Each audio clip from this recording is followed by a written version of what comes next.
여론조사를 만나보러 민심의 선택 배수진 시간이 돌아왔습니다. 네. 안녕하십니까. 자고 면하지 않는 배추도사 여름배추 배종찬입니다. 그수. 좌충우돌 시사 비평가 김수민입니다. 자, 우리 배수진 네. 두 분과 오늘 네. 저희가 말이 꼬이네 그냥 다뤄볼 주제는 네. 역시 어제 있었던 9시간. 민주당의 9시간. 9시간. 예. 오늘도 하루 종일 이 얘기입니다. 오늘 또 파장이 워낙 컸으니까. 그렇습니다. 네, 뭐 이래경 전 혁신위원장이죠. 뭐 물러나긴 했지만 뭐 앞으로 민주당이 또 혁신위를 닫을 것도 아니고 뭐 제2 혁신위원장 찾을 거 아니겠습니까? 이게 연휴 기간이라서 무슨 일이 있었지 이런 분도 계실 것 같아요. 네. 휴가 다녀와서 예, 아니 무슨 일이 있었어 이렇게 놀라실 것 같아요. 예, 혁신위원장이 임명됐었어? 예. 또 뭐 사퇴했다고? 무슨 일이야? 놀라실 것 같아요. 어제 9시간 만에 임명했다가 사퇴를 했는데 네. 일단 김수민 평론가도 이거부터 물어볼게요. 결국 사퇴까지 가게 한 게 과거 발언이잖아요. 네. 보면은 만만한 얘기가 하나도 없습니다. 천안함은 자폭. 우크라이나 전쟁에서 러시아는 두둔. 푸틴은 전범이 아니다. 코로나는 미국에서 왔다. 지난 대선은 미국 정보기관이 개입했다. 뭐 이런 얘기들. 네. 어떤 게 제일 치명적이었다고 보세요? 이 많은 얘기들 중에서. 제일 치명적이었던 걸 굳이 가르자면 천안함 부분이 아니었을까 싶어요. 아. 천안함에 관련해서 처음에 네. 이게 북한의 소행이 맞느냐라고 하는 좀 혼선들이 있었던 건 사실이에요. 예전 처음에 터졌을 때. 예, 처음에 이제 사고 그래서 났을 네, 때. 그래서 이게 과연 북한에서 이게 쏜 게 맞느냐부터 시작해서 근데 그때 제기됐던 설 중에도 자폭설은 거의 없었습니다. 그러니까 저도 이걸 들으면서 북한의 소행이라고 완전히 단정할 수 없다. 이렇게 말하는 것과 그렇죠. 자폭 천함은 자폭이다라는 그러면은 완전히 거기에 다른 얘기인데 타고 이거? 있던 사람들에게 추가 가해가 된 그런 셈이고 근데 이게 결국에는 총체적인 거예요. 연결되어 있고 총체적인 건데 이게 조금 비슷한 논란이 지난 대선 때 국민의힘 쪽에 비니자 논란이었어요. 비니자의 과거 발언들이 막 소환이 됐거든요. 당시에 이제 선거대책위원장으로 영입이 예, 됐었던. 맞아, 그랬어요. 그때도 보면 이제 엮여 있습니다. 5.18 폄훼 논란하고 그다음에 백범김구 폄훼 논란. 그다음에 가난한 사람은 뭐 맺힌 게 많다 이런 폄훼 논란. 이게 엮여가지고 파급력이 커졌던 거거든요. 이건 마찬가지입니다. 이번에도. 천안함, 우크라이나 전쟁, 코로나 미국 기원설. 그리고 이게 좀 스케일이 커진 것이 이제 이 세계 정세하고 맞물려 있는 거거든요. 네. 근데 이제 일각에서 네. 저는 많이 부풀려진 측면도 있다고 보는데 일각에서는 이제 민주당이나 특히 그쪽 일각에 좀 반미 친중적인 생각을 갖고 있는 사람들이 있는 거 아니냐. 뭐 이런 또 설도 있는 거잖아요. 근데 여기에 부합해 버리는 의견을 갖고 있는 사람이 들어와 버린 이런 또 모양새가 돼 버린 거죠. 근데 이게 대중에서 이래경이라는 사람을 많이 알았을까 싶어요. 왜냐하면 저도 사람에 대한 관심이 많아서 전 모르는 이름이었어요. 사람에 대한 정보는 많이 수집을 하거든요. 근데 저도 잘 모르겠더라고요. 근데 이 사람이 한 발언이 제가 볼 때는 이제 지지층 내에서는 그러니까 이제 진보 지지층 내에서는 솔깃했는지 모르겠지만 대부분의 국민들은 그냥 가당치 않아서 귀 기울이지 않았던 것 같아요. 그래서 임명됐을 때도 저는 누군가가 이래경 혁신위원장 그래가지고 잘못 들은 줄 알았어요. 딴 사람인 줄 알았어요. 그래서 누구지 막 이렇게 궁금하더라고요. 근데 관련된 발언이 나와서 야, 이런 발언을 한 사람이었었나? 그러니까 관심을 가지지 않았던 사람을 임명한 배경도 이해가 안 됐고 그리고 이 엄청난 파장을 이재명 대표가 몰랐어요. 이재명 대표랑 굉장히 가까운 사람이거든요. 이래경 위원장이요? 그렇죠. 아주 가까운 사람이라서. 별로 이렇게 인연은 없었다라고 그런 취지로 근데 얘기를 이 사람을 하더라고요. 모르고서는 임명할 수가 없는 거죠. 네. 자, 그래서 일단 빅데이터를 한번 볼까요, 그러면? 빅데이터 어제 빅데이터 분석 좀 해주셨죠. 그렇죠. 이제 보시면은 지금 이제 유튜브로 들어오셔서 이제 빅데이터 내용도 확인하시고 썸트렌드 내용입니다. 이제 하루 동안만 해도 엄청난 내용이 이제 공개가 됐는데 예. 지금 물론 이제 제 얼굴도 보시고 계시지만 바로 나옵니다. 지금 예. 나오네. 예. 이게 이제 감성 연구하는데 바로 나온 게 그냥 논란이에요. 논란. 부적절하다. 예. 논란되다. 뭔가 특별하게 이 긍정적인 내용은 거의 없어요. 물론 이제 저 글씨 크기가 좀 많이 그 글씨 큰 것 큰 자체가 것이 이제 관심이 있다는 거죠. 큰 게 비중이 높다라는 건데 비중이 비중이 높다라는 건데 이제 파란색으로 된 것은 긍정적인 이제 긍정적으로 보는 건데 뭐 새로운 정치 기대하다 이제 기사 내용에서 예. 그렇게 일부 나온 이제 기사 내용이 있겠죠. 그 외에는 여러분들 그냥 보시면은 뭐 반발, 지나치다, 어이없다, 비판하다, 막말, 비꼬다. 그 대부분 이 이래경 전 혁신위원장이죠. 그죠? 전 혁신위원장 임명됐으니까 네. 전 혁신위원장에 대해서 이렇게 비판적이고 하나 더 볼까요? 이건 이제 연관인데 연관을 보시면 이래경에서 이래경이 사실 다른 사람도 있어요. 근데 뭐 다른 사람을 이야기했겠어요. 네. 근데 저건 또 가까운 게 더 연관성이 높은 겁니다. 연관인데 보면 천안함 사건이에요. 천안함 사건이고 윤석열 대통령하고 왜 가깝냐면 반윤인 거죠. 예. 그 다음에 이재명 대표하고도 가깝고 뭐 혁신이고 남북 관계는 뭐냐면 남북 관계에 대해서 이야기를 많이 했어요. 남북 관계 전문가도 아니에요. 그렇죠. 그래서 뭐 검석공학을 전공했나요? 네. 뭐 그건 중요한 건 아니겠죠. 대학 때 전공이랑은 딴판으로 네. 살아가는 사람들도 많으니까. 그런데 대체적으로 부정적인 내용인데 우리가 하나 더 있죠. 언급량이 있죠. 이 언급량 하나 보십시오. 그러니까 임명되면서 그전에는 존재감이 없어요. 누군지도 몰라요. 그러고 있는데 지금 유튜브로 들어오셨으니까 구독도 꼭 눌러주시고 네, SBS 스브스 네. 시교라. 정치쇼. 그런데 저쪽을 보시면은 뭐 블로그가 됐든 전체 합계가 됐든 노란색은 이제 뉴스가 되는데 갑자기 뭐 폭등을 해요. 예.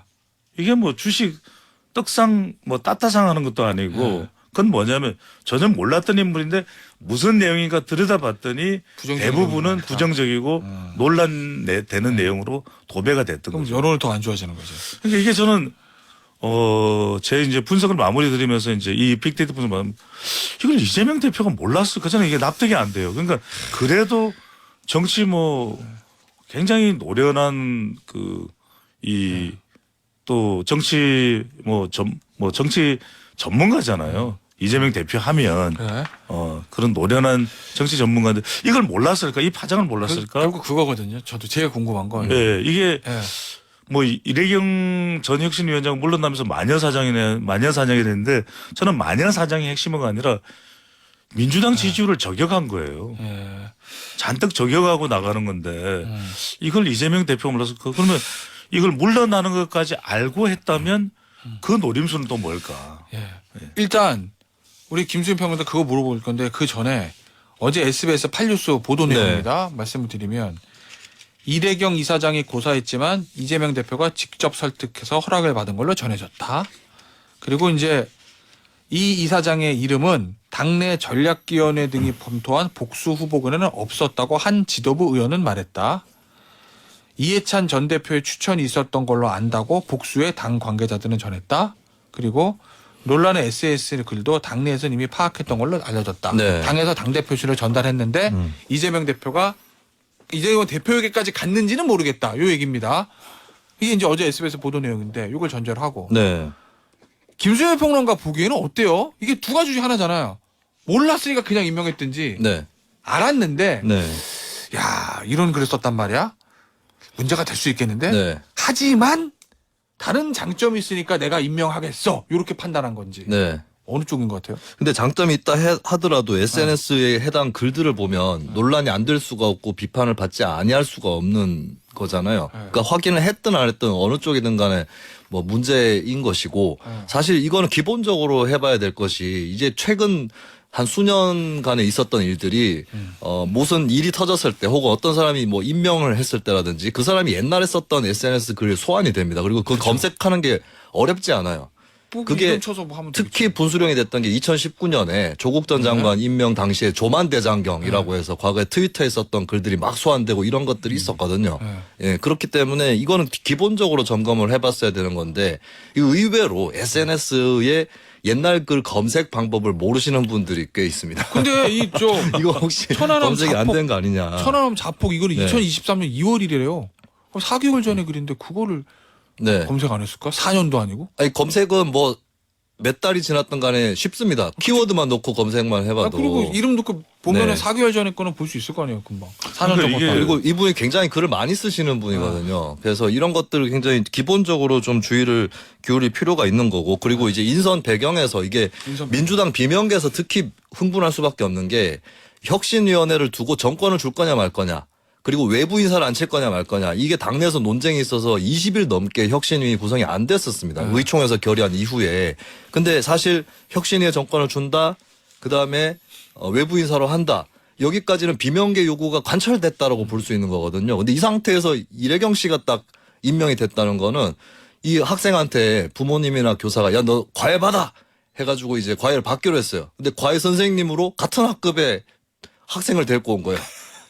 그러면 화가 나지 않겠습니까? 네. 아니 이게 예, 그러니까 이제 특히나 이게 민주당 내에서 일관성이 클 수밖에 없는 그 겁니다. 얘기는 이래경 이사장 SNS 글과 상관없이 네. 정치적 성향이 예전에 이재명 대표가 저 선거법 위반으로 죄송합니다. 유죄 받았을 때 네. 이재명 지키기 모임 여기에 가입을 이름을 올렸던 친명 인사로 분류될 수도 있다라는 그 점 때문에 그런 거예요. 그런 게 크죠. 사실 혁신위원장으로 하려면은 상식적으로 네. 친명, 비명 중간쯤에 있거나 네. 아니면 뚝 떨어져서 있거나 네. 이런 인사여야 되고 예전에 이제 문재인 전 대통령이 새정치민주연합 대표할 때 김상곤 혁신위원장이었잖아요. 김상곤 위원장이 친문이라고 분류되지는 않았었어요 그때. 예, 그런 공식이 있는데 그 공식에서도 벗어난 인선이었다라고 하는 거죠. 이건 간단해요. 이제 정치 상식적으로 납득을 하려야 납득을 할 수가 없고 지금 이제 민주당 내에서 친명도 납득을 못 할 거예요. 왜 그러냐면은 혁신위원장이면은 혁신위원장을 두는 이유는 뭡니까? 지금 민주당이 위기 상태고 총선에서 이겨야 되겠다는 그 절박한 심정 속에서 이제 혁신위원장이라는 것이 이제 부각이 되는 거잖아요. 그죠? 말 그대로 이제 혁신위원장 아이디어가 이제 만들어진 건데 그러면 방금 전에 그 김수민 평론가 이야기했던 대로 지지율을 중도를 더 끌어내기 위해서는 비명과 적어도 한 친명 중간 정도에서 좀 더 중도 외연을 확장할 수 있는 그런 혁신적인 인물이어야 되는데 이재명 대표나 친명보다도 더 왼쪽이에요. 더 좌파적인 인사를 혁신위원장으로 임명했다. 이걸 어떻게 유권자들이 납득을 하죠. 두 번째는 뭐냐면 제대로 검증도 안 된 거예요. 그러고 보면은. 그러면 지금 이해찬 전 대표가 사실상 임명권을 행사를 한 건지 SNS 보도에는 이해찬 아니면은- 대표의 추천이 있었다. 아니면 이재명 대표가 이 모든 상황을 알고도 한 건지 그러면 박강원 원내대표는 두 눈 뜨고 가만히 있었던 건지 박강원 원내대표 이거 아마 용인하지 않았을 가능성이 굉장히 높아요. 그럼 지금 이 민주당 지도부가 대혼선이 되는 거예요. 그래서 이거는 점수를 잃을 수밖에 없는 이런 인사결정을 왜 했을까? 왜냐하면은 정당의 지지율이라는 것은 이념도 있고 정책도 있고 사람도 있는데 공이 마찬가지입니다. 국민의힘도 지금 사람이 제일 중요해요. 사람 문제가 생기면 지지율이 바로 달아나거든요. 그럼 왜 이걸 했을까? 100번을 생각해도 이해가 안 돼요. 어제 또 오늘 아침 조간신문대 보니까 그런 얘기들 하더라고요. 김평론가. 이게 이래경 이사장이 김근태 의원을 네. 후원회장을 했었고 그래서 네. GT계라고 불리는 네. 또 다른 민평연계 이쪽 의원들하고 교분이 넓다. 근데 지금 아무래도 당내에서 친명 비명 말고 민평론계 GT계가 아무래도 친문도 있고 친명도 있고 좀 다양하게 당의 이념적 스펙트럼 가운데서 위치하고 있잖아요. 네. 수도 많고. 그러니까 그쪽과의 관계를 좀 강화하기 위해서 이래경 이사장을 임명한 거 아니냐라는 네. 관측도 나온다고 보도가 되던데. 이래경 이사장은 안철수 의원이 새정치연합 만들 때 민주당이 아닌 새정치연합에 가담을 한 적도 있었어요. 아 그래요? 예, 그리고 어떻게 보면 또 친박원순 성향도 있었고. 아 그래요? 그리고 제가 SNS 글을 좀 찾아봤는데 네. 문재인 정부에 대한 강도 높은 비판도 있었습니다. 그러니까 친문이라고 보기는 어려워했던. 예, 그래서 근데 이게 사실 김근태계 내지는 민평련 이쪽이 민주당 내에 일종의 균형추 역할을 네. 해왔던 개파인 건 맞는 거거든요. 그러면 이제 이걸 단면적으로 생각을 해보면 아 그러면 이걸 고리로 해서 좀 당의 화합을 도모할 수도 있겠다 이런 오판을 했을 수도 있겠죠. 근데 결국 중요한 거는 사실 이래경 씨 본인도 뭐 GT계였다가 안철수 라인 쪽에도 조금 있었다가 뭐 친박원순처럼 비춰지기도 했다 이런 변화를 겪었듯이 결국에 그 사람의 소견을 봐야 되는 거거든요.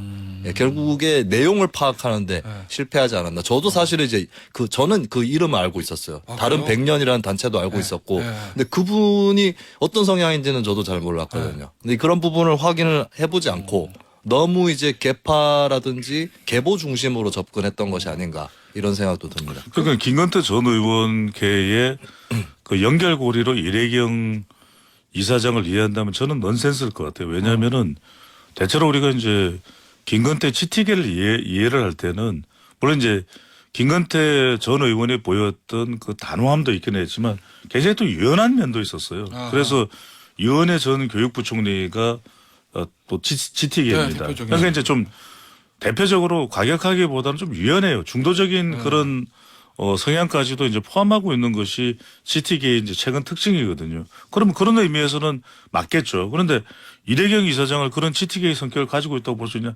좌충우돌이에요. 그리고 대부분은 대중 다수의 의견과 배치돼요. 그러면은 이걸 우리가 혁신적이라고 볼 수 있냐? 오히려 과격하다고 볼 수 있겠죠.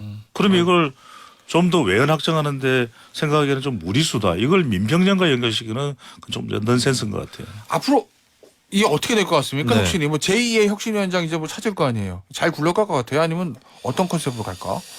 저는 혁신위가 당을 혁신할 수 있는가 이게 의문인 것 같아요. 그러니까 혁신위가 당의 주류라든지 기존의 생각과 많이 다른 생각을 얘기하면 안 받아들여질 공산이 높고 네. 그렇다고 비슷한 생각을 얘기하면 이게 무슨 혁신이냐 이렇게 되는 거라서 결국 당의 혁신은 내발적으로 이루어져야 되는 거거든요. 근데 가만히 보면 한국의 정당 정치가 계속 아웃소싱 민주주의를 하고 있어요. 어허. 예, 필요한 것들 정말 해야 될 것도 스스로 하지 못하고 자꾸 아웃소싱하고 있는데 이것도 이제 좀 질릴 때가 됐습니다. 유권자들이 보기에도 이 몇 번째는 도대체 비대위고 혁신이고 또 선거 때는 선대위 가지고 갈등이 생기고 이런 것들이 이제 더 이상 좀 용인하기 어려운 상태까지 간 것 같고 근데 민주당이 이제 일단은 이대경 이사장이 빨리 사퇴를 했기 때문에 네.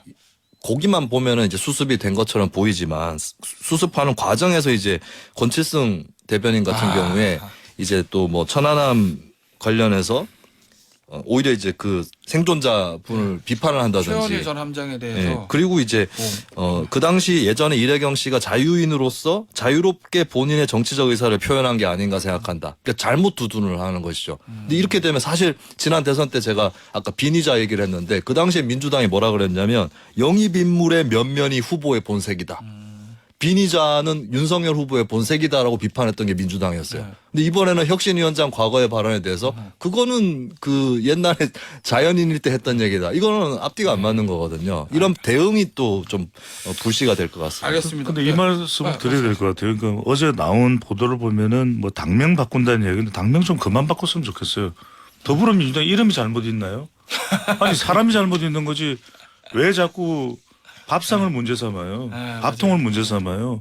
그래서 저는 이게 사람에 대한 혁신이 있으면 돼요. 그래서 저는 그냥 국민 속으로 돌아가면 됩니다. 기본으로. 그래서 제가 계속 우리 방송을 통해서 SBS 제일 좀 정치쇼를 통해서 말씀드린 건 삼총사 전략으로 돌아가라. 삼총사요? 자꾸 뭐 이낙연 전 대표에 대해서 뭐 NY 그러니까 자꾸 수박 이야기 하지 말고 수박 맛있어요. 집에 냉장고에도 있잖아요. 그러니까 이제 삼총사 전략은 뭐냐면 이게 지금 정권을 지었었던 더불어민주당의 자산이잖아요. 그러니까 이낙연 전 총리, 네. 그다음에 정세균 전 총리, 네, 김부겸? 그다음에 김비검 전 총리, 삼총사가 있잖아요. 이 사람들을 모시고 와서 고문으로 모시고 이야기를 들어서 세 사람의 지혜를 짜내는 거예요. 네. 그래서 세 사람이 이재명 대표 이래서 우리 세 사람 의견은 의논했더니 이랬으면 좋겠어. 그걸 들어요. 들으면 되잖아요. 네. 알겠습니다. 당명 변경은 저는 이제 더불어민주당에게 괜찮게 가능한 거는 하나밖에 없다. 뭐요? 그냥 민주당 세 글자로 줄이는 거 하나밖에 심플하게? 없지 않을까. 근데 이것도 쉽지 않은 것이 네. 더불어민주당 당명이 언제 지어졌느냐. 문재인 당대표. 그렇죠. 근데 만약에 더불어를 지운다? 네. 그러면 이제 당내에 친문이면서 친명이 아닌 비명 성향의 당원들이나 인사들이 난리 문재인 날수 있다? 정부 흔적 지우기 아니냐. 이렇게 될 수 있기 때문에 당명은 건드리지 않는 게 나을 것 같아요. 아니 더 외연을 확대한다는 측면에서 그럴 수는 있겠 더 더불어민주당으로. 알겠습니다. 근데 나 왠지 앞서 말씀드린 삼총사를 데려오는 거는 네. 실현 가능성이 없을 것 같아요. 이게 왜냐면 실현- 이낙연 전 대표 데리고 오겠어요? 이재명 아니. 대표가 그 대선 때 그렇게 이대경 충돌이 이사장도 있었는데? 예상하지 못했던 거예요. 예상하지 못했던 걸 할 때 이 기적이 오고 감동이 오는 거예요. 알겠습니다. 예. 자, 대통령 지지율 좀 보죠. 보니까 좀 떨어졌어요. 그렇습니다. 윤석열 대통령 이건 김순평 거 이거 제가 노안이 와가지고 이 개요가 수치가 네. 작아. 이게 이거 글씨가 좀 작게 나와 있군요. 우리 배준자 거에 좀 크게. 네, RN서치와 CBS 노컷뉴스가 5월 31일부터 6월 1일, 2일, 3일 동안 전국 만 18세 이상 1,020명을 상대로 조사를 한 결과인데 윤석열 대통령 긍정평가율이 38.5%가 나왔어요. 부정은 48.2%인데 근데 전주의 긍정 평가가 44.7%였거든요. 그때 막 같은 네, 조사 업체죠. 박수영 여의도 연구원장이 대선 때 지지율을 회복했다 오. 얘기를 하자마자 뚝 떨어졌어요. 6.2% 포인트가 한 주 만에 떨어졌습니다. 아니 이번 주에 막 큰 악재는 없었던 것 같은데 왜 6.2나? 그렇게 볼 수도 있지만 또 그렇게 보이지만도 않는 것이 대통령 지지율이 올라갈 때는 제가 말했던 외코라 그랬잖아요. 외교와 코인 반사이익을 얻었는데 최근 들어서 이것 조금 이제 잠잠해졌어요. 이제 다시 중도층이나 대통령의 일부 지지층에 좀 영향을 주고 부산 지역도 마찬가지 후쿠시마가 있죠. 왜 더불어민주당도 계속해서 부산에 가서 서명운동하고 그런 게 영향을 받는 거죠. 또 하나는 이제 집회 시위와 관련된 부분들. 그러니까 뭔가 좀 민생과 관련된 부분이 윤석열 대통령의 또 지지율에 영향을 주는 부분이 사실 부각되면서 대통령 지지율이 조금 주춤하거나 내려가는 현상도 나타났다 봐야 되겠죠. 그 윤석열 대통령 지지율을 건물에 비유를 하자면 이제 35층까지는 좀 단단한 측면이 있는데 35층부터 45층까지가 거기가 이게 이제 약간 모래성 같은 측면이 아직은 있는 것이죠. 그래서 여론이 단단하게 무르익지는 않았다라고 하는 점, 그 점이 또 이제 등락 폭이 좀 제법 나타났던 것의 요인이 아닌가 그렇게 봅니다. 그러면은 그 호재가 있으면은 한 45까지 확 올라갈 수도 있는데 네. 호재가 없어지면 또 그냥 35로 내려왔는다. 이런 뭐 그럴 수 있는 것이죠. 그래서 그 부분이 좀 유동적이다. 건물의 청소가 비교하기 좋네요. 이게 요즘에 김선평 농가가 재건축에 관심이 많아요. 갑자기 무슨 얘기? 알겠습니다. 대통령 지지율 다음 주에는 어떻게 되는지 좀 일주일 후에 다시 살펴보기로 하고요. 오늘 배수진 시간은 여기서 마무리할게요. 배종찬 소장, 김수민 평론가였어요. 감사합니다. 고맙습니다. 감사합니다.